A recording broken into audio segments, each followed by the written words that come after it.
Vamos então ao segundo capítulo das leis da natureza humana. Transforme o amor próprio em empatia. Vamos falar sobre a lei do narcisismo. Mas antes disso, não esqueça de curtir o vídeo e de se inscrever no canal e também de ativar o sininho. Feito isso, vamos então ao conteúdo. A lei do narcisismo. E todos possuem naturalmente a ferramenta mais notável para conectar com as pessoas e alcançar o poder social, a empatia. Quando cultivada e usada corretamente, pode nos permitir ver os humores e as mentes das pessoas ao nosso redor, dando-nos o poder de antecipar o que as pessoas vão fazer e suavemente diminuir sua resistência. Este instrumento, no entanto, é embotado por nossa autoabsorção habitual. Somos todos narcisistas, alguns mais profundos do que outros. Nossa missão na vida é chegar a um acordo com este amor próprio e aprender como transformar nossa sensibilidade de forma externa, de forma externalizada, para que os outros possam, para isso, mergulharem para dentro. Nós devemos recolher-nos, ao mesmo tempo que os narcisistas mais tóxicos entre nós fiquem enredados em seus dramas e envenenados por sua inveja. O aspecto narcisista. A partir do momento em que nascemos, nós seremos humanos. Sentimos uma necessidade interminável pela atenção. Somos animais sociais para o núcleo. Nossa sobrevivência e felicidade depende dos laços que formamos com os outros. Se as pessoas não prestam atenção em nós podemos nos conectar a eles de algum nível. Alguns, isso é mais no ambiente físico. Precisamos ter pessoas nos olhando para nos sentir mais vivos. Como aqueles que passaram por longos períodos de isolamento podem atestar, sem contato visual, começamos a duvidar de nossa existência e a desenvolver uma depressão profunda. Mas essa necessidade é também profundamente psicológica. Através da qualidade da atenção que recebemos dos outros, nos sentimos reconhecidos e apreciados por sermos quem nós somos. Nosso senso de autoestima depende disso. Por isso é tão importante para o animal humano, as pessoas farão quase de tudo para desenvolver isso, inclusive comprometendo-se com coisas relacionadas à criminalidade ou até mesmo ao suicídio. Olhe para trás de quase qualquer caso e você vai ver essa necessidade como uma motivação primária. Na tentativa de satisfazer nossa fome de atenção, enfrentamos problemas inevitáveis. Por exemplo, há muito deles por aí. Na família temos que competir com nossos irmãos. Na escola com os nossos colegas de classe. No trabalho com os colegas. Os momentos em que nos sentimos reconhecidos e apreciados são fugazes. As pessoas podem ser largamente indiferentes ao nosso destino. Como elas devem lidar com seus próprios problemas.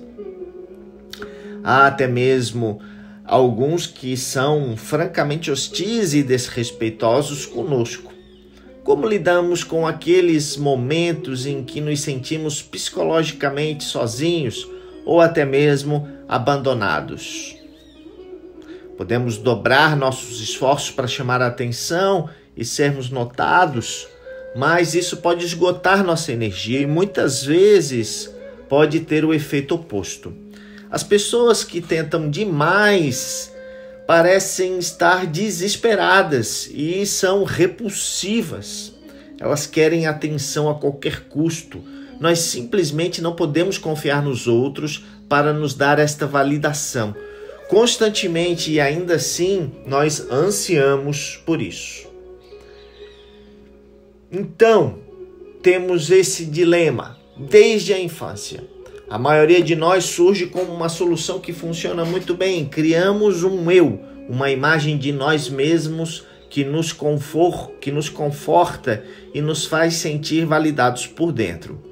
Esse eu, composto por nossos gostos, nossas opiniões, como olhamos para o mundo, o que nós valorizamos. Ao construir esta autoimagem, dependemos de acentuar nossas qualidades positivas e explicar nossas falhas.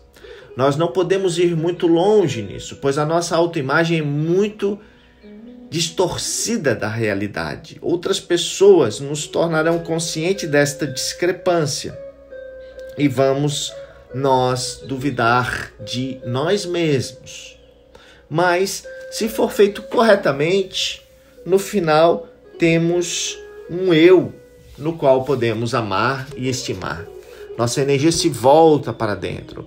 Nós nos tornamos o centro de nossa atenção.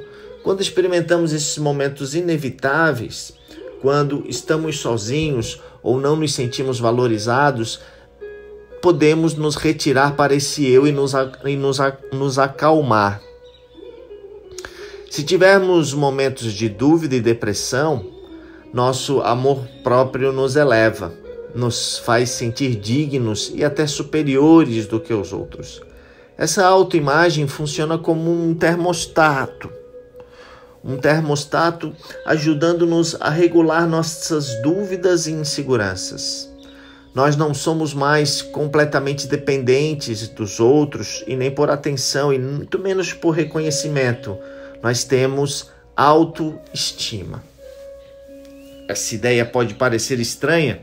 Geralmente tiramos essa autossabotagem, tiramos essa autoimagem completamente garantida com o ar que respiramos. Ele opera em grande parte de base inconsciente. Não sentimos nem vemos o termostato funcionando. A melhor maneira de visualizar literalmente essa dinâmica é olhar para aqueles que faltam um senso do eu corrente nas pessoas que chamaremos de narcisistas profundos. Na construção de um eu que podemos nos apegar e amar, a chave para este momento em seu desenvolvimento ocorre entre as idades de 2 a 5 anos de idade. À medida que nos separamos lentamente de nossa mãe, enfrentamos um mundo em que não podemos obter gratificação instantânea. Nós também nos tornamos conscientes de que estamos sozinhos e, no entanto, dependentes de nossos pais para sobreviver. A resposta que podemos desenvolver é identificar com as melhores qualidades de nossos pais, suas forças, suas capacidades, como a, por exemplo, de nos acalmar, e incorporar essas qualidades em nós mesmos.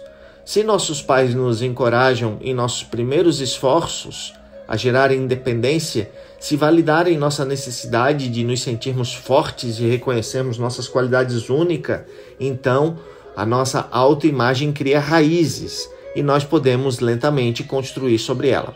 Narcisistas profundos têm uma ruptura acentuada neste início de desenvolvimento e assim eles nunca constroem um consciente processo de introspecção, de mergulho nessa sensação do eu, uma sensação o mais real possível. Suas mães ou pais podem ser também narcisistas, autoabsorvidos para reconhecer a criança, para incentivar seus esforços iniciais em independência. Ou, alternativamente, os pais podem ser Anxious é um termo em inglês, envolve-se na vida da criança, sufocando, não consigo traduzir esse termo, sufocando-a com a atenção, isolando-a de outros e vivendo através de seu avanço como um meio de validar sua própria autoestima. Eles não dão espaço para a criança se estabelecer. Em antecedentes de quase todos os narcisistas profundos, encontramos abandono. O resultado é que ele não tem um ego suficiente para saber recuar e sem a base para o desenvolvimento da autoestima, e isso vai depender da sua atenção, que pode fazer com que ele obtenha através de outros para poder se sentir digno. Na infância, os tais narcisistas são extrovertidos. Eles podem funcionar razoavelmente bem, até mesmo prosperar. Eles se tornam mestres em atrair e notar e monopolizar a atenção. Eles podem parecer vivais e emocionantes. Em uma criança, essas qualidades podem parecer um sinal de futuro sucesso, mas debaixo da superfície, eles estão se tornando perigosamente viciados no golpe de atenção que estimulam a fazê-los sentir tudo de forma a gerar dignidade. Se eles estão introvertidos, eles vão se retirar para uma fantasia de vida, imaginando que um eu bem superior é com relação aos outros. Desde que ele não venha obter a validação desta autoimagem dos outros, porque é irrealista, eles também terão momentos de grande dúvida e até autoaversão. Eles são um deus ou um verme. Na falta de um núcleo coerente, eles poderiam imaginar-se como alguém, e assim suas fantasias continuarão mudando enquanto tenta novas personalidades. O pesadelo dos narcisistas profundos geralmente chega aos 20 e 30 anos de idade. Eles não conseguem desenvolver esse interior, que podemos chamar de termostato, um sentido coesivo de autoimagem para amar e depender. Os extrovertidos devem constantemente atrair atenção para se sentirem vivos e estimados. Eles se tornam mais dramáticos, mais exibicionistas e grandiosos. Isso pode se tornar cansativo e até patético. Eles têm que mudar de amigos e cenas para que eles possam ter um público novo.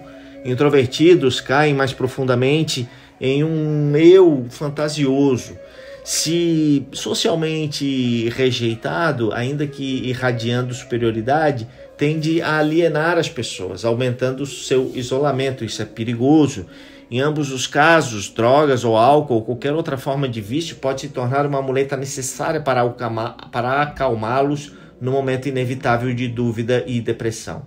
Você pode reconhecer narcisistas profundos no seguinte comportamento padrão.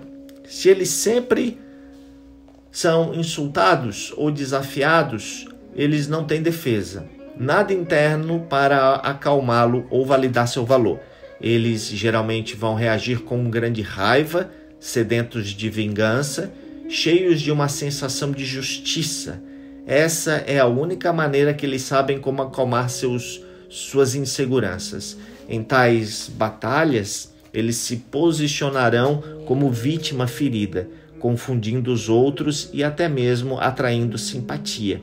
Eles são espinhosos e supersensíveis. Quase tudo é levado para o pessoal.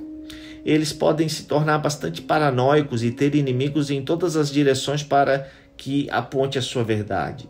Você pode ver uma pessoa dessa impaciente ou distante no seu rosto, sempre que você fala sobre algo que não os envolva diretamente de algum modo. Eles imediatamente voltam a conversa para uma outra história, uma outra anedota para distrair a questão. Eles podem ser propensos a episódios viciosos de inveja se virem outros recebendo a atenção que eles se sentem que merecem. Eles frequentemente exigem esta extrema autoconfiança. Isso sempre ajuda a ganhar atenção e reconhece cuidadosamente seu vazio interior, escancarando a sua fragmentada, esse sentimento de próprio, né? Mas cuidado, se essa confiança é realmente colocada em teste, Quando se trata de outras pessoas em suas vidas, narcisistas profundos têm um relacionamento em comum que é difícil para nós entendermos. Eles tendem a ver os outros como extensão de si mesmos, o que é conhecido como self-objects, como se as pessoas fossem objetos. As pessoas existem como instrumentos de atenção e validação. Seu desejo é controlá-los, como eles controlam o seu próprio braço ou perna. Em um relacionamento, eles vão lentamente fazer o parceiro cortar o contato com os seus amigos e não deve ocorrer nenhuma competição com ele, por qualquer atenção que seja. Alguns narcisistas profundos, altamente talentosos, veja história começando nestas páginas, por exemplo, conseguem encontrar alguma relação através dos seus trabalhos, realizando a canalização da energia e obtendo a atenção que desejam através de suas realizações, embora eles tendam a permanecer bastante errático e volátil. Para os narcisistas mais profundos, no entanto, pode ser difícil concentrar-se em seu trabalho. Sem a autoestima que serve como um termostato, eles estão propensos a se preocupar continuamente com o que os outros pensam deles. Isso torna difícil concentrar a atenção para fora para longos períodos de tempo e para lidar com a impaciência e também a ansiedade. E isso vem com a prática. Tais tipos tendem a mudar de emprego e carreira frequentemente, e isso se torna o prego de seu caixão. Incapaz de atrair reconhecimentos genuínos através de suas realizações, eles são sempre jogados de volta na necessidade de estimular artificialmente a atenção. Narcisistas profundos podem ser irritantes e frustrantemente ruim de se lidar com eles. Eles também podem se tornar bastante prejudicial e, se nos aproximarmos demais deles, eles nos enredam e seus dramas intermináveis nos fazem sentir culpados de nós mesmos. Eles estão continuamente prestando atenção no que eles dizem. Relacionamentos com eles são mais insatisfatórios e ter um parceiro ou cônjuge pode ser mortal. No final, tudo deve girar em torno deles. A melhor solução em tais casos é sair do seu caminho, em vez de que os identificamos como narcisistas profundos. Há uma variedade desse tipo, no entanto, que é mais perigoso e tóxico devido aos níveis de poder que ele ou ela podem alcançar. O líder narcisista. Esse tipo existe muito tempo. Por exemplo, na Bíblia, Absalão talvez tenha sido o primeiro exemplo registrado, mas encontramos referências frequentes na literatura antiga com outros como Alcebiades, Cícero, o imperador Nero, para citar alguns. Quase todos os tipos de ditadores e CEOs tirânicos se enquadram nessa categoria. Eles geralmente têm mais ambição do que a média narcisista profunda e por um tempo de canalização dessa energia em trabalho. Cheios de autoconfiança narcisista, eles atraem atenção e seguidores. Eles dizem e fazem coisas que outras pessoas não fazem e não ousam dizer, o que parece admirável e autêntico. Eles podem ter uma visão de algum produto inovador e, porque eles irradiam confiança, eles podem encontrar outros para ajudá-lo a realizar a sua visão. Eles são especialistas em usar pessoas. Se eles tiverem sucesso, um ímpeto terrível é estabelecido, mas as pessoas são atraídas por sua liderança, o que só infla suas tendências grandiosas. Se alguém se atreve a desafiá-lo, eles são mais propensos do que outras pessoas a entrar nesta profunda raiva narcísica. Eles são hipersensíveis.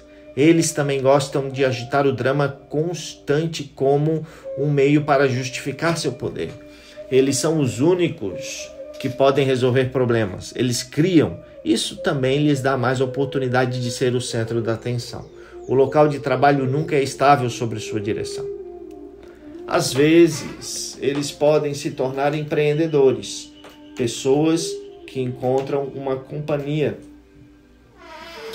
por causa de seu carisma e capacidade de atrair seguidores.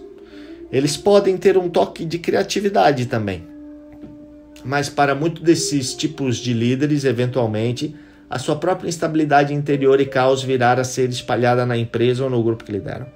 Eles não podem forjar estruturas coerentes na organização. Tudo deve fluir através deles. Eles têm que controlar tudo e todos, seus auto-objetos. Estão proclamados isso como uma virtude, como sendo autênticos e espontâneos, quando na verdade eles não têm a capacidade de se concentrar e criar algo sólido. Eles tendem a queimar e destruir tudo o que criam. Vamos imaginar o narcisismo como uma maneira de avaliar o nível de nossa autoabsorção, como se existisse em uma escala mensurável de alto a baixo. Em uma certa profundidade, digamos abaixo da marca da metade da escala, as pessoas entram no reino do narcisismo profundo. Quando atingem essa profundidade, é muito difícil para elas se levantarem de volta, porque lhes falta o dispositivo da autoestima. O narcisista profundo torna-se completamente absorvido quase sempre abaixo da marca. Se por um momento eles conseguem parar para se envolver com os outros, algum comentário ou ação irá desencadear as suas inseguranças e eles vão despencar. Mas principalmente eles tendem a afundar mais em si mesmos ao longo do tempo. Outras pessoas são seus instrumentos. A realidade é apenas um reflexo de suas necessidades. Constantemente a atenção é o seu único modo de sobrevivência. Acima dessa marca intermediária é o que chamamos de funcional narcisista, onde a maioria de nós reside. Nós também somos autoabsorvidos, mas o que nos impede de cair profundamente em nós mesmos é um sentido coerente de ego em que podemos confiar e amar. É irônico que a palavra o narcisismo passou a significar amor próprio, quando é de fato o caso. Os piores narcisistas não têm um eu coeso para amar, que é a fonte do seu problema. Isso cria alguma resiliência interna. Pode ser que tenhamos momentos narcisistas mais profundos, flutuando abaixo da marca, particularmente quando deprimido ou desafiado na vida, mas inevitavelmente nós elevamos nós mesmos. Não se sentindo continuamente inseguro ou ferido, nem sempre a necessidade de pescar a atenção, os narcisistas funcionais podem transformar a atenção para fora, para o seu trabalho, para construir relações com pessoas. Nossa tarefa, como estudantes da natureza humana, é tripla. Primeiro, devemos compreender completamente o fenômeno do narcisista profundo. Embora eles são minoria, alguns deles podem infligir uma quantidade incomum de danos ao mundo. Devemos ser capazes de distinguir os tipos tóxicos que agitam o drama e tentar nos transformar em objeto que eles possam usar para suas finalidades. Eles podem nos atrair com uma energia incomum, mas se nós travarmos nisso, pode ser um pesadelo para desvincular. Eles são mestres em virar a mesa e fazer os outros se sentirem culpados. Narcisistas são líderes muito perigosos e devemos resistir à sua força e ver através da fachada que sua criatividade cria aparentemente. Saber como lidar com os narcisistas profundos em nossas vidas é uma arte importante para todos nós. Em segundo lugar, devemos ser honestos sobre a nossa própria natureza e não negar isso. Somos todos narcisistas. Em uma conversa estamos todos preocupados, né? Estamos todos pulando na parte de conversar, contar nossa história, dar nossa opinião. Nós gostamos de pessoas que compartilham. Nossas ideias refletem de volta o nosso bom gosto. Se acontecer de nós sermos assertivos, vemos assertividade como uma qualidade positiva, porque é nossa, enquanto outros, mais tímidos, irão classificá-lo como algo de qualidades introspectivas. Somos todos propensos a bajular por causa de por causa do nosso alto amor. Moralizadores que tentam se separar e denunciar o narcisista no mundo de hoje são muitas vezes os maiores narcisistas deles mesmos.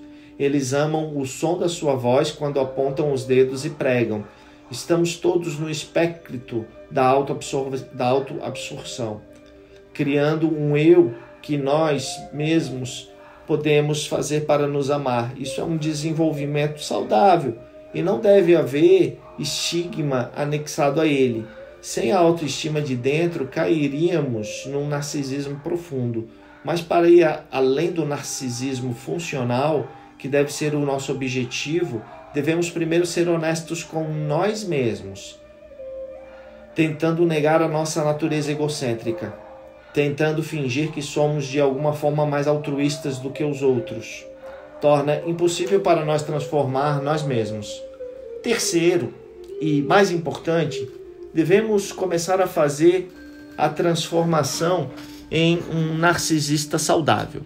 Narcisistas saudáveis têm um elo mais forte, um senso de autorresiliência mais poderoso. Eles tendem a pairar mais perto e ficar mais no topo da escala. Eles se recuperam mais rapidamente de quaisquer feridas ou insultos. Eles não precisam de muita validação dos outros. Eles percebem em algum momento de vida que tem limites e que tem falhas. Eles podem rir essas falhas e não vão fazer com que isso os prejudique.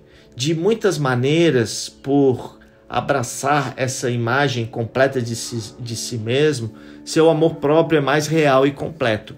A partir dessa posição inferior mais forte, eles podem transformar a atenção para fora mais frequentemente e mais facilmente. Essa atenção vai em uma das duas direções e às vezes as duas. Primeiro, eles são capazes de direcionar o seu foco e seu amor em seu trabalho, tornando-se grandes artistas, criadores e inventores. Porque seu foco externo no trabalho é mais intenso, ele tende a ter sucesso em seus empreendimentos, o que lhes dá uma sensação de prestígio, de validação, de atenção que consideram necessárias. Eles podem ter momentos de dúvida e insegurança, e o artista pode ser notoriamente frágil, mas o trabalho permanece como uma libertação contínua de muita autoabsorção. A outra direção que os narcisistas saudáveis tomam é para as pessoas desenvolvendo poderes empáticos. Imaginem empatia como o reino deitado em um topo de escala e além a completa absorção nos outros. Pela nossa própria natureza, nós humanos temos tremendas habilidades para entender as pessoas de dentro para fora. Nos nossos primeiros anos, sentimos completamente ligados à nossa mãe, e podíamos sentir cada humor e lê-lo completamente, todas as emoções, de modo pré-verbal, como nenhum outro animal no planeta. Também tivemos a capacidade de entender isso, além da mãe, para outros cuidados e pessoas como nossa vizinha. Esta é uma forma física de empatia que sentimos até hoje, com nossos amigos mais próximos, cônjuges, parceiros. Nós também temos uma natural capacidade de tomar a perspectiva dos outros, de pensar o caminho de dentro das suas mentes. Esses poderes estão em grande parte inativos por causa de nossa autoabsorção. Mas, nos nossos 20 e tantos anos, sentimos-nos mais confiantes sobre nós mesmos, podemos começar a nos focar nas pessoas e redescobrir esse poder. Aqueles que praticam essa empatia frequentemente tornam-se observadores sociais superiores nas artes ou ciências, terapeutas e líderes da mais alta ordem. A necessidade de desenvolver empatia é maior do que nunca. Vários estudos indicam um aumento gradual nos níveis de autoabsorção e narcisismo nos jovens desde o final dos anos 70, com um maior pico no ano de 2000. Muito disso pode ser atribuído à tecnologia e à internet. As pessoas simplesmente gastam tempo com interações sociais e mais tempo sociabilizando-se online, o que dificulta cada vez mais para desenvolver empatia e aprimorar as habilidades sociais. Como qualquer habilidade, a empatia vem através da qualidade da atenção. Se sua atenção é continuamente interrompida pela necessidade de olhar para o smartphone, você nunca realmente ganha uma posição de sentimentos ou perspectivas reais de outras pessoas. Você é continuamente atraído para voltar-se para si mesmo, voando sobre a superfície em interações sociais nunca realmente são envolventes. Mesmo na multidão, você percebe essencialmente sozinho. As pessoas vêm para servir uma função, não se relacionar com mais para aplacar suas inseguranças. Nossos cérebros foram construídos para a interação social contínua. A complexidade dessa interação é um dos principais fatores que drasticamente aumentou nossa inteligência como espécie. Em um certo ponto, envolvendo nós mesmos com os outros, para que o efeito negativo sobre o cérebro atrofiasse o nosso músculo social. Para piorar, nossa cultura tende a enfatizar um valor supremo do indivíduo e do indivíduo de direito, encorajando para maior autoenvolvimento. Nós encontramos mais e mais pessoas que não podem imaginar que os outros têm uma perspectiva diferente, que todos nós somos exatamente os mesmos no que desejamos pensar. Você deve tentar contrariar esses desenvolvimentos e criar energia empática. Cada lado do espectro tem o seu peculiar impulso. Narcisismo profundo tende a afundar no seu eu mais profundo. Como a sua conexão com a realidade diminui, você é incapaz de realmente desenvolver o seu trabalho e seus relacionamentos. A empatia faz o oposto. Com você, cada vez mais prestando atenção para fora, você tem constantemente um processo positivo. As pessoas querem estar mais perto de você. Você desenvolve seu músculo empático, seu trabalho melhora, sem tentar você ganha a atenção de todos os seres humanos que estão ao seu redor. A empatia cria o seu próprio estilo de se voltar para cima no momento positivo. A seguir estão os quatro componentes que entram no empático conjunto de habilidades. A atitude empática. A empatia é mais do que qualquer coisa. É um estado da mente, uma maneira diferente de se relacionar com os outros. O maior perigo que você possa passar é a suposição geral de que você realmente entende as pessoas e que você pode rapidamente julgar e categorizá-las. Em vez disso, você deve começar com a suposição de que você é ignorante e que você tem preconceitos naturais que farão você julgar as pessoas incorretamente. As pessoas em torno de você apresentam uma máscara que atenda às suas finalidades. Você confunde o mascarar a realidade. Deixe de lado sua tendência de fazer julgamentos precipitados. Abra sua mente para ver as pessoas sob uma nova luz. Não assuma que você é semelhante ou compartilha seus valores. Cada pessoa que você conhece é como um país não descoberto, como um particular psicólogo, como uma química que você vai explorar cuidadosamente. Você está mais do que pronto para ficar surpreso com o que você vai descobrir. Estar nesse espírito flexível e aberto é semelhante à energia da criatividade, uma disposição para considerar mais possibilidades e oposições. De fato, desenvolver a sua empatia também melhorará os seus poderes de criatividade. O melhor lugar para começar essa transformação em sua atitude está em suas numerosas conversas diárias. Tente inverter o seu impulso normal para conversar e dar a sua opinião, desejando, em vez disso, ouvir o outro, ouvir o ponto de vista das pessoas. Você tem uma tremenda curiosidade nessa direção. Corte o seu monólogo interior incessante de forma que seja a mais assertiva. Dar plena atenção para o outro. O que importa aqui é a qualidade do seu ouvir, a escuta ativa, para que no decorrer da conversa você possa espelhar de volta para outra pessoa as coisas que elas lhe disseram, ou coisas que foram deixadas de dizer que você sentiu. Isso terá um tremendo efeito sedutor. Como parte dessa atitude, você está dando à pessoa o mesmo nível de indulgência que você dá. Por exemplo, todos nós temos uma tendência para fazer o seguinte: quando cometemos um erro, atribuímos isso a uma circunstância que nos levam a fazê-lo.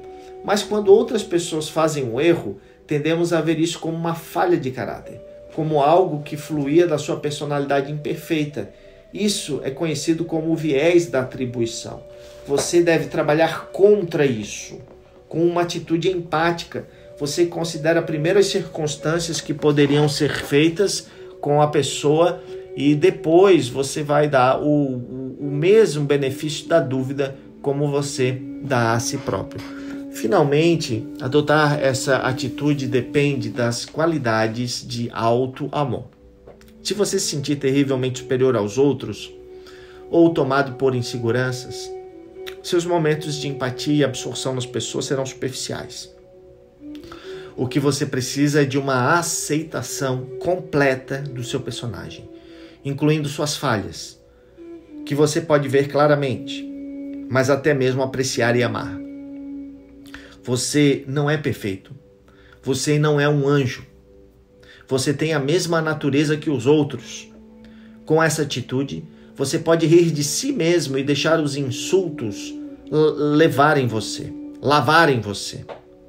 Dê uma posição de genuína força interior e resiliência. Você pode direcionar mais facilmente sua atenção para fora. Empatia visceral. A empatia é um instrumento de sintonização. É difícil para nós lermos ou descobrirmos os pensamentos de outras pessoas. Mas sentimentos e humores são muito mais fáceis para nós escolhermos. Estamos todos propensos a pegar as emoções de outra pessoa. O limite físico entre nós e outra pessoa não são mais permeáveis do que imaginamos. As pessoas estão continuamente afetando nossos humores. O que você está fazendo aqui é transformar essa resposta fisiológica em conhecimento.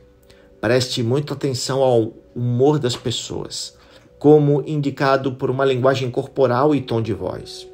Quando elas falam, elas têm um tom de sentimento que está em sincronia ou não em sincronia com o que eles estão dizendo.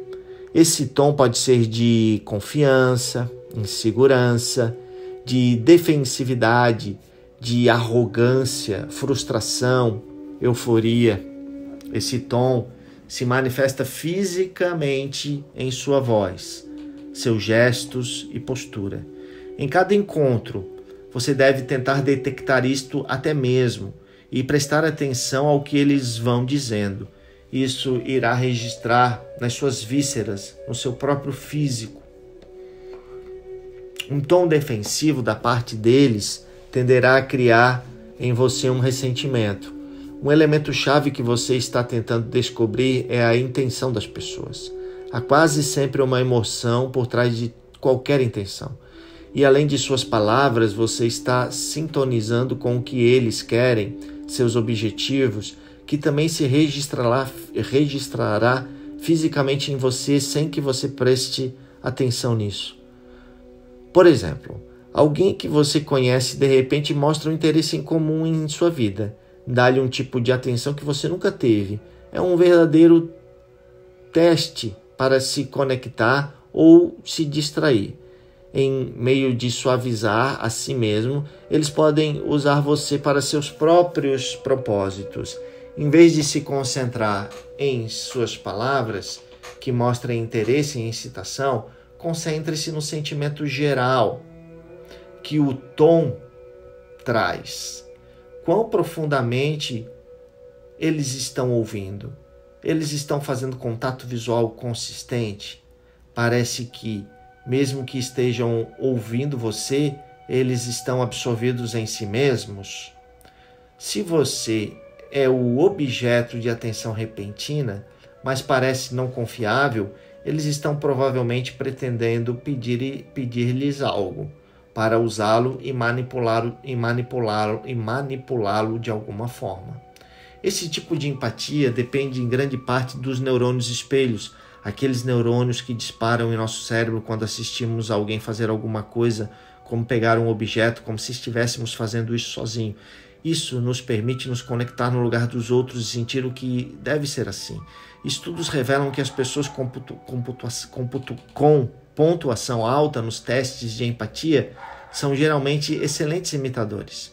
Quando alguém sorri, ou estremecidos de dor, eles tendem a imitar inconscientemente a expressão, dando-lhes uma ideia do que os outros estão sentindo. Quando vemos alguém sorrindo de bem humor, tende a ter um efeito contagiante em todos nós. Você pode consistentemente usar esse poder para usar a tentativa de entrar nas emoções de outros, seja imitando literalmente seus gestos faciais ou evocando memórias de experiências semelhantes que agitaram tais emoções. Antes de Alex Haley conhecer e escrever Roots, ele passou algum tempo no interior escuro de um navio, tentando recriar o claustrofóbico escravos de terror que devem ter experimentado. Tentando recriar o escravo claustrofóbico num processo de terror. Uma conexão visceral com os seus sentimentos pediu-lhe escrever em seu mundo. Como um complemento a isso, espelhando as pessoas em qualquer nível, resposta empática deles. Isso pode ser físico e é conhecido como efeito camaleão. Pessoas que estão se conectando física e emocionalmente em uma conversa tenderão a imitar os gestos dos outros e posturas, ambos cruzados, as pernas, por exemplo. Até certo ponto, você pode fazer isso de forma consciente para induzir a conexão ao imitar deliberadamente alguém. Dessa forma, balançando a cabeça como eles falam e sorrindo à vontade, gera profundidade e conexão. Melhor ainda, você pode entrar no espírito de outra pessoa. Você absorve profundamente seu humor e reflete de volta para eles. Você cria um sentimento de relacionamento. As pessoas anseiam secretamente por isso, no relacionamento emocional e em suas vidas diárias, porque eles o recebem tão raramente. Isso tem um efeito hipnótico e apela ao narcisismo das pessoas quando você se torna um espelho. Ao praticar esse tipo de empatia, tenha em mente que você deve manter um certo grau de distância. Você não está se tornando completamente enredado nas emoções dos outros. Isso torna-se difícil para você analisar o que você está pegando e pode levar a uma perda de controle que é muito ruim. Além disso, fazer isso com muita força e obviamente pode criar efeito assustador. O assentimento, sorrindo e espelhando em selecionados momentos devem ser sutis, quase impossíveis de detectar. A empatia analítica. A razão pela qual você é capaz de entender os seus amigos ou parceiros tão profundamente é que você tem muita informação sobre seus gestos, valores e antecedentes familiares. Todos nós já tivemos experiências de pensar que conhecemos alguém, mas ao longo do tempo ter que ajustar nossa impressão original assim que tivermos mais informações.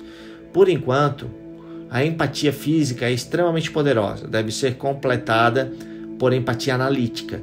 Isso pode ser particularmente útil com pessoas para quem nos sentimos resistentes e com quem temos dificuldade, identificando-se com o porquê, não muito diferente de nós, o porquê algo sobre eles que repele. Em tais casos, nós naturalmente vamos recorrer e julgá-los e categorizá-los. Tem pessoas lá fora que não valem o esforço, tolos supremos ou verdadeiros psicopatas, mas a maioria de nós, que parecem difícil de descobrir, deve conhecer como um desafio excelente, uma maneira de melhorar nossas habilidades. Como Abraham Lincoln disse, eu não gosto desse homem, eu preciso conhecê-lo melhor. A empatia analítica vem principalmente por meio de conversas e coletas de informações que lhe permitirá entrar no espírito de outras. Algumas informações são mais valiosas do que outras. Por exemplo, você quer ler os valores das pessoas que são principalmente estabelecidos nos primeiros anos? As pessoas desenvolvem conceitos de que consideram forte, sensível, generoso e fraco, muitas vezes baseado em seus pais e um relacionamento com eles. Uma mulher vai ver um homem chorando com um sinal de sensibilidade e será atraído por ele, enquanto outra vai vê-lo como um fraco e repulsível.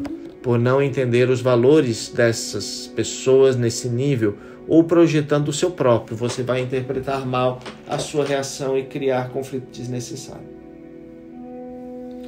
Seu objetivo, então, é reunir o máximo que puder sobre o início dos anos de convivência com as pessoas que você está estudando em sua relação com os seus pais e irmãos. Tenha em mente que a sua relação atual com a família também falará sobre o seu passado. Tente obter uma leitura nas suas reações a figuras de autoridade. Isso ajudará você a ver até que ponto eles têm uma tendência rebelde ou submissa. Seu gosto em parceiros será também algo de muito valioso sobre você. Se as pessoas parecem relutantes em falar, tente fazer perguntas abertas ou comece com uma confissão sincera de sua confiança. Em geral, as pessoas adoram falar sobre si mesmas e sobre seu passado, e é geralmente muito fácil conseguir que elas se abram. Procure pontos de gatilho. Consulte o capítulo 1, que indica pontos de extrema sensibilidade. Se eles vêm de uma outra cultura, é ainda mais importante entender essa cultura de dentro de sua experiência. Se seu objetivo em geral é descobrir o que os torna únicos, você está procurando precisamente pelo que é diferente de você e das outras pessoas que você conhece. A habilidade empática. Tornar-se empático envolve um processo, como qualquer coisa. Para ter certeza de que você está realmente progredindo em melhorar sua capacidade de entender as pessoas em um nível mais profundo, você precisa de feedback. Isso pode vir em uma das duas formas, direta ou indiretamente. Na forma direta, você pergunta às pessoas sobre os seus pensamentos e sentimentos, para que você tenha uma noção e possa ver realmente se adivinhou na interpretação. Isso deve ser discretamente feito, baseado em um nível de confiança, mas pode ser muito preciso para você medir esta habilidade. Então, há uma forma indireta. Você sente um maior rapport e como certas técnicas funcionam muito bem para você. Para trabalhar nessa habilidade, tenha várias coisas em mente. Quanto mais pessoas você interagem, melhor. Você vai ficar mais adestrado nisso. E quanto maior a variedade de pessoas que você encontra, mais versátil será a sua habilidade de tornar-se um mestre nisso. Mantenha uma sensação de fluxo. Suas ideias sobre as pessoas nunca devem bastar para que você desenvolva julgamento. Em um encontro, mantenha sua atenção ativa para ver como a outra pessoa muda ao longo de uma conversa e o efeito que você está tendo sobre eles. Estar vivo para o momento. Tente ver as pessoas interagindo com outras pessoas além de você para que observe se podem ser diferentes, dependendo das pessoas que elas estão conversando. Tente se concentrar não em categorias, mas no tom de sentimento e humor que as pessoas invocam em você, que está continuamente mudando. Como você fica melhor nisso, você vai descobrir mais e mais pistas que as pessoas dão à sua psicologia. Você vai notar mais. Misture continuamente o visceral com o analítico. Ver melhorias em seu nível de habilidade irá excitá-lo muito e motivá-lo a ir mais fundo. Em geral, você notará um passeio mais suave através da sua vida, evitando conflitos desnecessários e mal entendidos. Frase de William James: o princípio mais profundo da natureza humana é o desejo de ser apreciado. William James. O princípio mais profundo da natureza humana é o desejo de ser apreciado. William James. 4 exemplos de tipos narcisistas. Nós vamos ler só um, tá? Não precisamos de 4 exemplos. Vou ler só o primeiro para você já entender. O narcisista de controle completo. Enquanto a maioria das pessoas conheceu Joseph Stalin em 1879 e 1953, no início do seu reinado como seu primeiro-ministro da União Soviética, eles o acharam surpreendentemente encantador. Embora mais antigos do que a maioria dos seus tenentes, ele encorajou todos a se dirigirem a ele como um familiar você, em russo. e ele se fez completamente acessível até aos funcionários júniores. Quando ele te ouviu, foi com tanta intensidade e interesse que seus olhos se incendiaram. Ele pareceu escolher seus pensamentos e dúvidas mais profundas, mas sua maior característica era fazer você se sentir importante e fazer parte do círculo interno dos revolucionários. Era como ele colocar o braço por volta de você enquanto ele andava para fora do seu escritório, sempre terminando uma reunião com uma nota íntima. Como um jovem escreveu mais tarde, as pessoas que o viram estavam ansiosas para vê-lo novamente, porque ele criou um sentimento de que havia agora um vínculo que os ligava para sempre. Às vezes, ele ficava ligeiramente distante e seria, de certa forma, algo para se distanciar dos seus cortesões loucos. Então o humor passaria e eles iriam relaxar novamente em sua afeição. Parte do seu charme reside no fato de que ele sintetizou a revolução. Ele era um homem do povo, áspero, um pouco rude, mas também um russo médio que poderia se identificar. E, mais do que tudo, Joseph Stalin poderia ser muito divertido.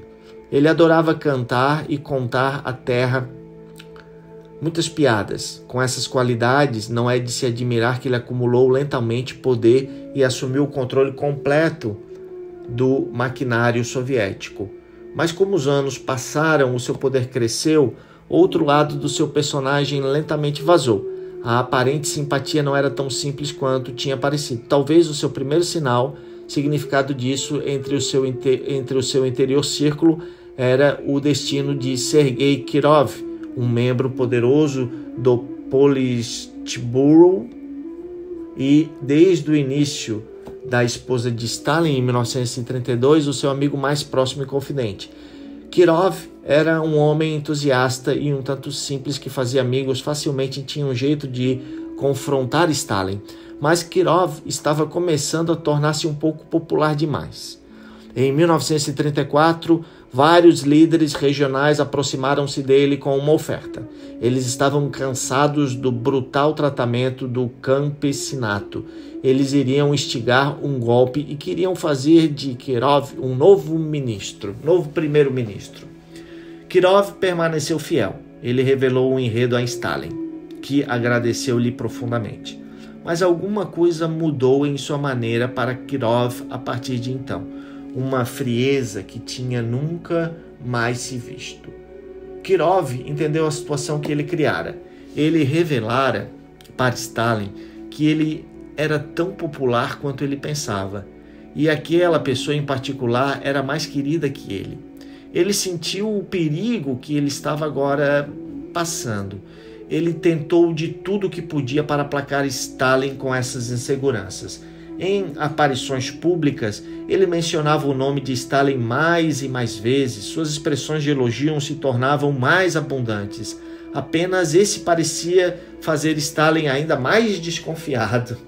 Como se Kirov estivesse tentando. E muito difícil encontrar a verdade, mas agora Kirov lembrou das muitas piadas que ele fez às custas de Stalin. Na época tinha sido uma expressão de sua proximidade que Kirov se atreveu a rir dele. Mas agora Stalin certamente viria essas piadas sob uma luz diferente. Kirov se sentiu preso e desamparado.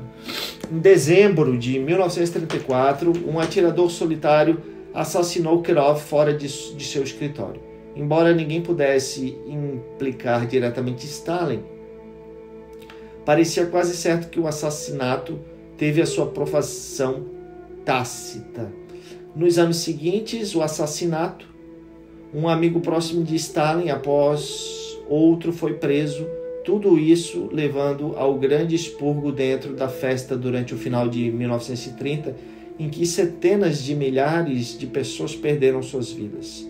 Quase todos os seus tenentes de topo apanhados no expurgo foram torturados para uma confissão, e depois Stalin ainda ouvia avidamente como aqueles que haviam conduzido à tortura e como lhe diriam do comportamento desesperado de seu outrora corajoso amigo.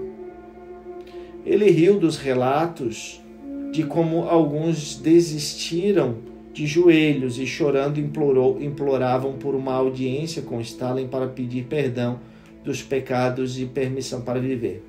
Ele parecia saborear a sua humilhação. O que aconteceu com ele? O que mudou isso uma vez neste homem congenial?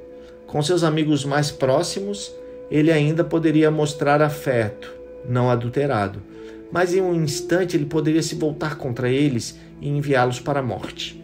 Outra característica estranha é se tornarem aparentes. Como Stalin era extremamente modesto, ele era o proletariado encarnado. Se alguém sugerisse que ele recebesse algum tributo público, ele reagiria com raiva. Um homem não deveria ser o centro de tanta atenção, ele proclamaria. Mas lentamente seu nome e imagem começaram a aparecer em todos os lugares. O jornal Pravda publicou histórias em todos os seus movimentos, quase deificando ele. Em um desfile militar, os aviões voariam sobrecarga em uma formação soletrando o nome em Stalin. Ele negou ter qualquer envolvimento desse culto crescente em torno dele, mas ele não fez nada para que isso acabasse. Ele falava cada vez mais de si mesmo na terceira pessoa, como se tivesse que tornar uma pessoa revolucionária impessoal, e como tal era infalível. Se ele passou a pronunciar erroneamente uma palavra em um discurso, cada orador subsequente a partir de então teria que pronunciá-lo dessa maneira. Se ele tivesse dito isso certo, confessou um dos seus principais tenentes, Stalin faria sentir que estava corrigindo. E isso poderia ser suicida. Como parecia certo que Hitler estava se preparando para invadir a União Soviética, Stalin começou a supervisionar todos os detalhes de esforço de guerra. Ele continuamente reempreendeu seus tenentes para afrouxar seus esforços. Eu sou o único que lida com todos esses problemas, diria ele. Estou por aí eu mesmo. Ele uma vez reclamou: logo, muitos de meus generais sentirão como se estavam em um duplo vínculo. Se eles falavam sua mente, eles poderiam ter terrivelmente insultado, mas eles adiavam a sua opinião e ficavam furiosos. Qual é o ponto de falar com você? Ele gritou uma vez para um grupo de generais. Seja o que for que eu diga, você responde: sim, camarada Stalin. Claro, camarada Stalin. Decisão sábia, camarada Stalin. Em sua fúria, sentindo-se sozinho no esforço de guerra, ele demitiu seu mais competente general experiente e agora supervisionava todos os detalhes de esforço de guerra, até o tamanho e a forma das baionetas. Logo se tornou uma questão de vida ou morte para seus tenentes. Leia com precisão seus humores e caprichos. Era crítico nunca fazer ele ansioso, o que tornou perigosamente imprevisível. Você tinha que olhar nos olhos dele para que não parecesse que você estivesse escondendo algo. Mas se você olhou muito tempo, ele ficava nervoso e autossuficiente, uma mistura muito arriscada. Você deveria tomar nota quando ele falava, mas não escreva tudo, ou você parece suspeito. Alguns que foram contundentes com ele fizeram bem, enquanto os outros acabaram na prisão. Talvez a resposta tenha sido saber quando misturar toque de fraqueza, mas em grande parte adiar. Descobri-lo tornou-se uma ciência arcana que ele discutira com os outros. O pior destino de todos era ser convidado para jantar em uma madrugada, com filme em sua casa. Era impossível recusar o convite, e eles se tornariam mais e mais frequentes depois da guerra. Exteriormente era como antes, uma fraternidade íntima e calorosa de revolucionários, mas internamente era puro terror. Aqui, durante as bebedeiras, que duravam a noite inteira, bebidas próprias foram fortemente diluídas e eles iriam manter um olhar atento sobre todos os seus principais tenentes.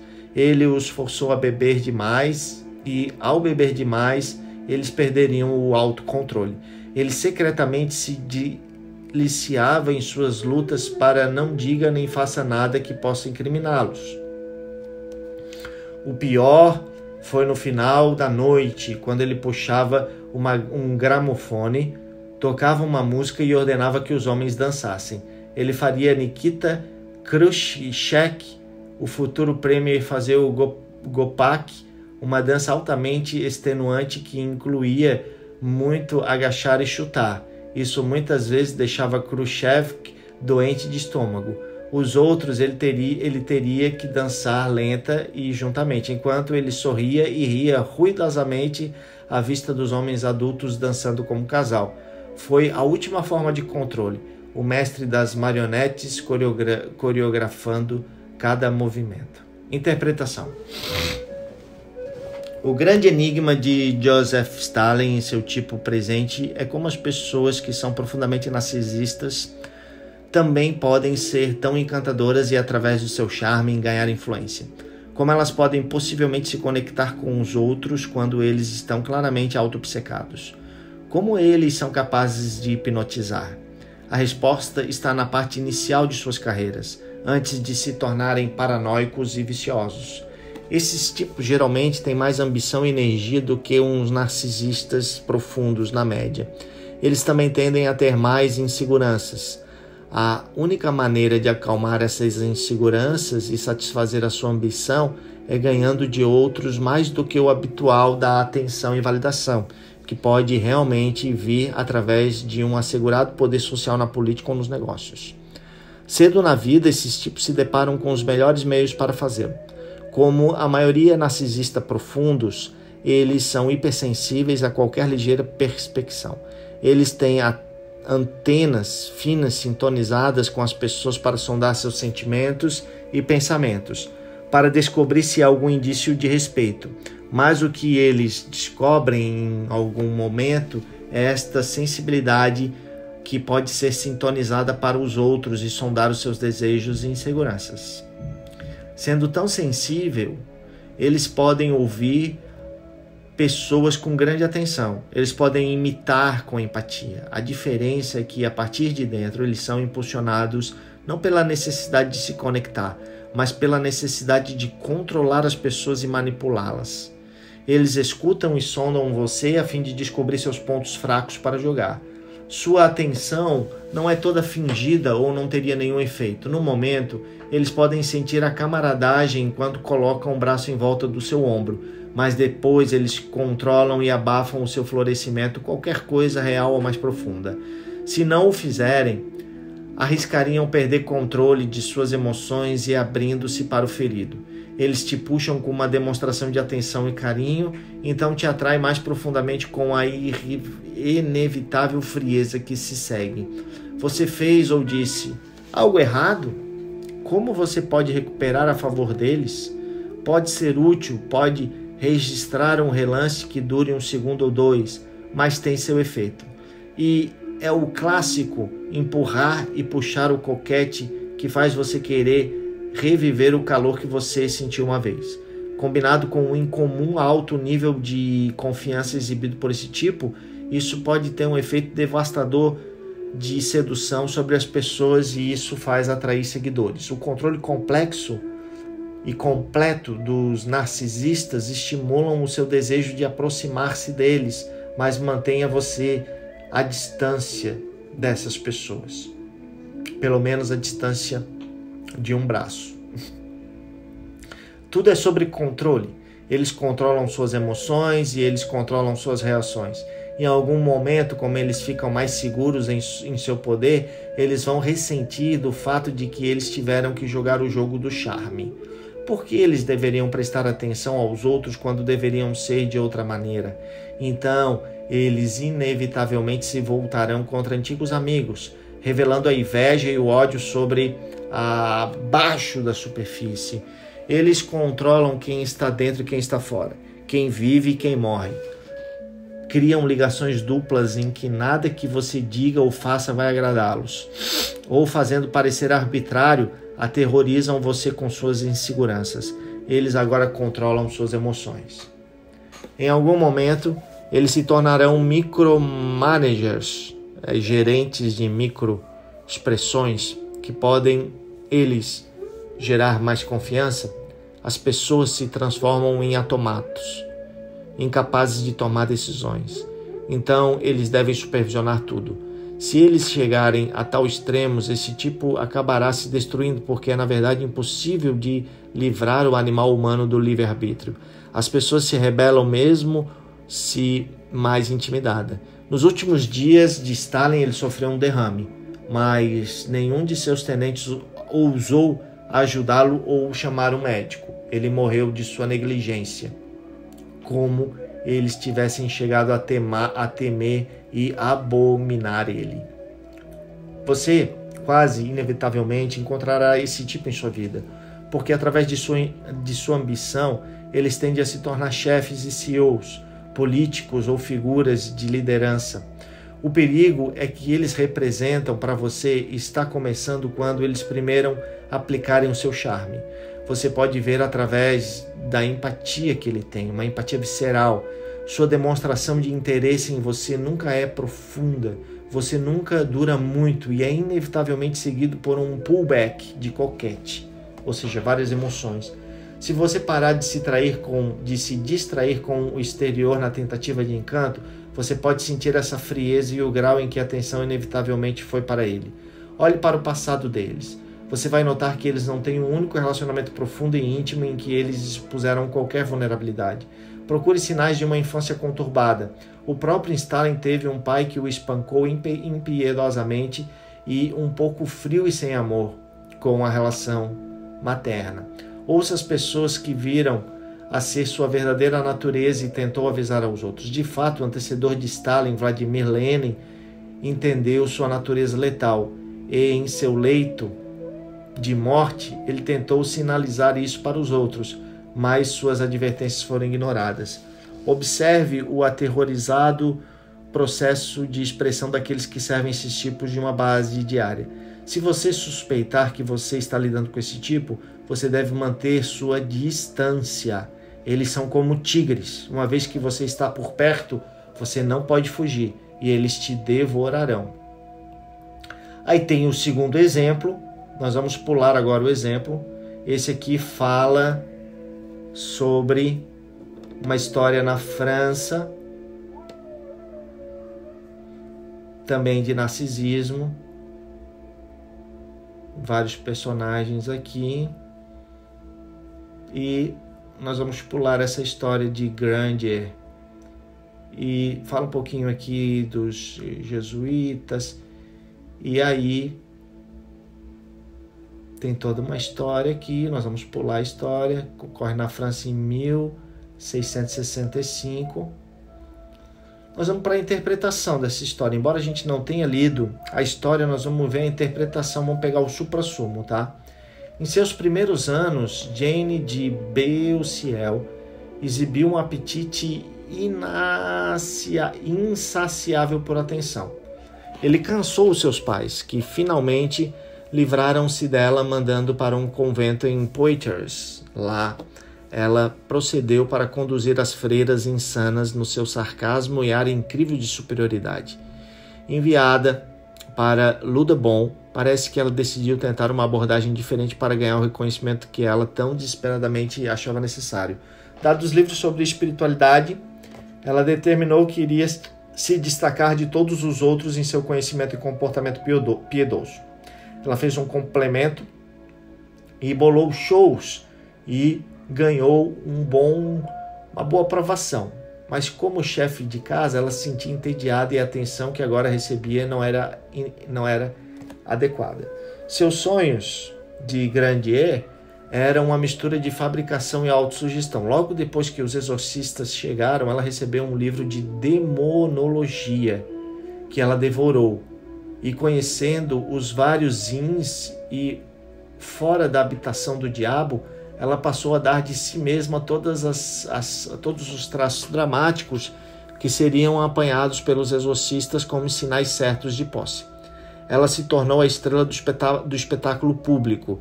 Enquanto possuída, ela foi mais longe do que todos os outros de sua degradação e comportamento lascivo. Depois da horrível execução de Grandier, que afetou profundamente outras freiras, que certamente sentiam culpa pelo papel que tinham desempenhado na morte de um homem inocente, Só Jane sentiu a súbita falta de atenção como insuportável, assim ela aumentou a aposta, recusando-se a deixar ir dos demônios. Ela se tornou uma mestra em sentir as fraquezas e desejos ocultos daqueles ao seu redor, primeiro a priora, depois os exorcistas e agora o padre Surim. Ela queria tanto ser o único para redimi-la que caíra pelos mais simples dos milagres. Quanto aos estigmas, alguns mais tarde especularam que ela havia gravado esse nome com ácido e os traçou através de amido colorido. Parecia estranho que eles aparecessem apenas na sua mão esquerda, onde seria fácil para ela escrever de fora. Sabe-se, na histeria extrema, a pele se torna particularmente sensível e uma unha pode fazer o truque.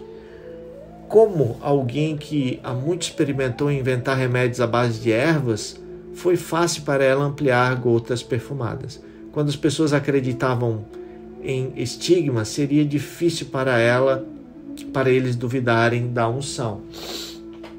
Até mesmo Surim achou a necessidade de um turnê duvidosa. Nesse ponto, ele não podia mais disfarçar seu verdadeiro apetite por atenção. Anos depois, Jane escreveu uma autobiografia em que ela admitiu um completo teatro e em cima de sua personalidade. Ela estava continuamente desempenhando um papel, embora ela sustentasse que o milagre final era sincero e real. Muitas das irmãs que lidavam com ela diariamente viam a fachada e descreviam como uma atriz consumada, viciada em atenção e fama. Um dos estranhos paradoxos do narcisismo profundo é que muitas vezes passa despercebido pelos outros até um comportamento se tornar extremo demais para ignorar. A razão disso é muito simples. Narcisistas profundos podem ser mestres do disfarce. Eles percebem desde cedo se eles revelarão seu verdadeiro eu aos outros. Sua necessidade de atenção constante e de sentirem superiores, eles repeleriam as pessoas. Eles usam sua falta de um eu coerente como uma vantagem. Eles podem jogar muitas partes. Eles podem disfarçar sua necessidade. Eles podem disfarçar sua necessidade de atenção através de vários dispositivos dramáticos. Eles podem ir além de qualquer causa externa. Eles fazem um show disso. Quem quiser duvidar da sinceridade dessa exibição de moralidade, ou eles vão ao oposto, ou eles vão no oposto da direção, revelando seu status como vítima, como alguém que sofre nas mãos dos outros ou negligenciadas pelo mundo.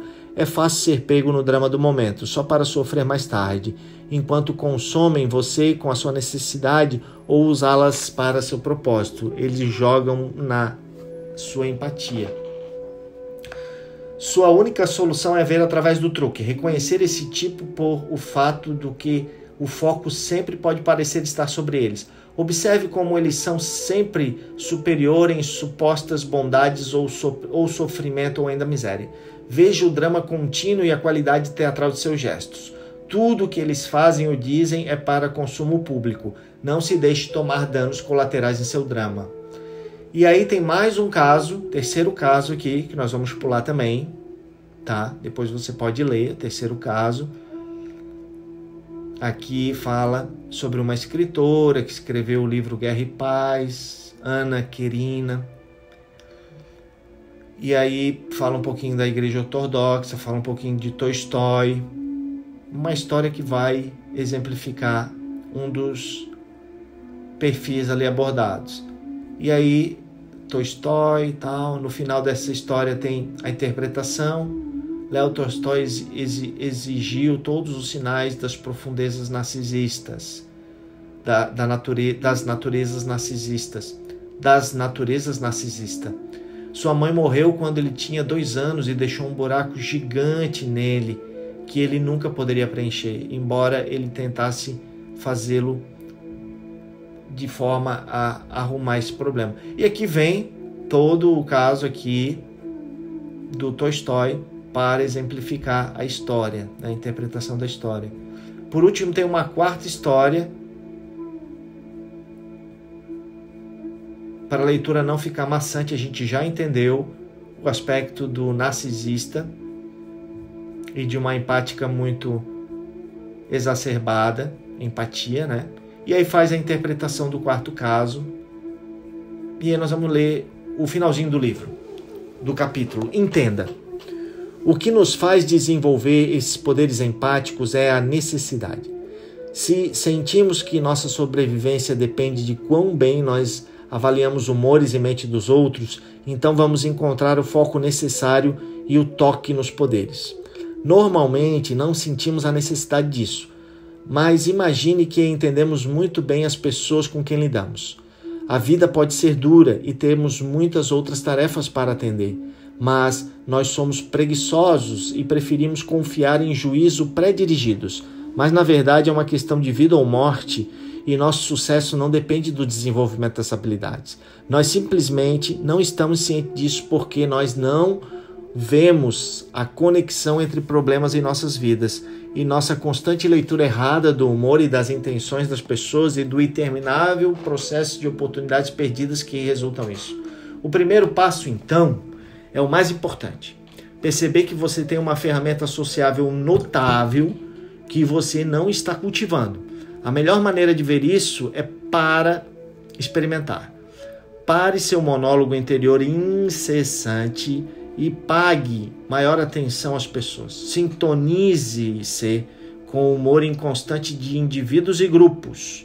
Receba uma leitura sobre o particular de cada pessoa, a psicologia e o que os motiva. Tente pegar a perspectiva deles, entre no mundo e no sistema de valores deles. Você, de repente, se tornará ciente de um mundo inteiro de comportamento não verbal que você nunca soube que existia. Como se os seus olhos agora pudessem ver, de repente, uma luz ultravioleta. Depois de sentir isso, você sentirá uma importância e despertará novas possibilidades.